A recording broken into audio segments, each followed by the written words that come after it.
Hello world, Dano here, stacking paper as always. Today we are reviewing The Sirens of Titan by Kurt Vonnegut. This is the first book club read I've done this year, so I restarted my little book club with a couple friends, and this was the first one, so we read this over the course of like 3 weeks and just, discussed different like chunks of chapters as we went along, had like little meetups. It was great. This book was also great. Honestly, it's only the second Vonnegut I've read behind Slaughterhouse-Five. I think it's better than Slaughterhouse-Five. Call me crazy. Maybe it's just recency bias, though, too. I think I have to maybe give Slaughterhouse-Five a reread. But this one is very much... It's more sci-fi than Slaughterhouse-Five. Like, Slaughterhouse is very... It's sci-fi, but also a huge part of it is all this shit just happening in this guy's head, or is it real? In Sirens of Titan, it's real. Like, we get real space travel. Some of the fucking psychedelic levels of world building for these planets is amazing. And as always, the writing is just incredible. Like, Kurt could write a washing machine manual and find a way to make it interesting. But in this case, we get amazing writing on top of the fact that we have a really good plot and even some really good characters. Like, man, how do I even begin to break down this story? So we get, I guess I'll start spoiler free just at the beginning. We get this guy Rumford, Winston Niles Rumford, who's a rich dude who flies his spaceship into this kind of like warp zone that we're calling the Chronosynclastic Infundibulum. Kurt loves making up these just weird-ass sci-fi phrases that, like, in his book, they make so much sense, but if you try to explain it outside of it, it's like, what are you talking about? It's essentially this just, like, area of energy that is just a time fuck, and he flies his spaceship into it, and he just becomes literally rays of light, or he keeps materializing and dematerializing from different planets, because it's like his whole body is just stretched out into photons from Earth all the way to what, Betelgeuse, it says. So he's kind of experiencing all time at all time, but his physical form is just manifesting like randomly on different places. And it's fascinating. This guy is essentially trying to I don't want to say without spoiling. Okay, fuck it, we'll just go full spoilers because like I can't explain this book outside of it. So this guy's kind of like making his own religion. And he's using this guy Malachi Constant as like his sacrificial lamb, so to speak. And man, just his journey from just being this rich guy on Earth to going to Mars. The whole Mars section of this book is absolute insanity, and it's so absurd and so dark, and it comes out of nowhere. Like when he first gets picked up and goes to Mars, like gets drafted in this Martian army that he spends like 8 years there. They're all being controlled by antennas in their head to invade Earth, and it's like a group of like a few 100,000 people.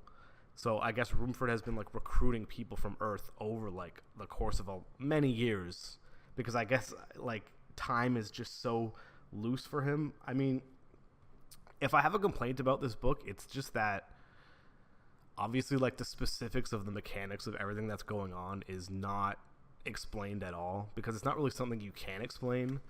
So it's a very, like, soft sci-fi. Like, there's no hard sci-fi here whatsoever, which tends to be my preference, but the level of absurdity and social commentary that he manages to finesse in here with, like, the military-industrial complex, with free will, with what is the purpose? I think like by the end of this book, you're trying to figure out what is the point of everything that's happened, and it's kind of just to do one good thing. That's what I got from it, because that was repeated like many times, and every character kind of has to find their thing that they're meant for. Malachi falls in love right at the fucking very end of his life. He finally gets it. Solo the robot learns friendship. The fact that the entirety of human experience is just being controlled by telepathic aliens bajillions of light years away that are just trying to send messages to this one guy that, hey, we're sending a spare spaceship part any second now. And that manifests on Earth as the Great Wall of China and different architectural wonders. And oh man, that whole reveal by the end of the book was actually so brilliant. And it's like so funny and so sad, and it's kind of like everyone in this book is being used by somebody, you know. Rumford uses Malachi and his wife and a bunch of the Martians to suicide themselves to create a religion. Malachi uses Beatrice. All of Tralfamador uses all of humanity. So it's kind of just like these different layers of being used by people, and how it is unfair, but you can still find a beauty in what you're doing, even if you feel like you're being used for someone else's purpose. You can find it's like purpose within purpose. I don't know, I'm talking out of my ass here, but like there is just, this is what makes Vonnegut so great, is he adds in this truth that permeates the story, but it's so like amorphous, and he never tells you exactly what is the point of what you're reading. He gives you enough room to come to your own conclusion, and different conclusions can still be right. Like, even characters in this book have different ideas of what's the purpose of everything that's happening there. And none of them are right and none of them are wrong, you know? They're all just, it's a spectrum, you know? Like Rumford's light spectrum that he exists in. This truth spectrum, it's just about finding what the truth is to you and just rolling with it. And on top of all that, he just, his ability to just pepper these one-liners in there that are just so ahead of their time. Like, this book came out in 1959, and he's making jokes that, like, I would hear now. Like, right near the beginning, one of the jokes that threw me for a loop was where Constant is trying to understand something, and he doesn't understand at all, but he's just telling someone that he does. So he says, "I see," and then after it says "I see," he said, "not seeing at all." Like, just something that simple. It's like, man, how are you that funny in 1959, dude? It's incredible. This book's incredible. I think this is a 9 out of 10 book for me. 8.5. Fuck it. Well,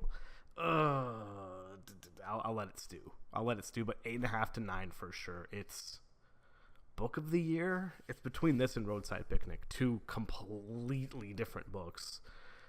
So hard to compare there, but definitely up there on the end of the year tier list. This will be inching near the top for sure. But yeah, until next time, take it easy.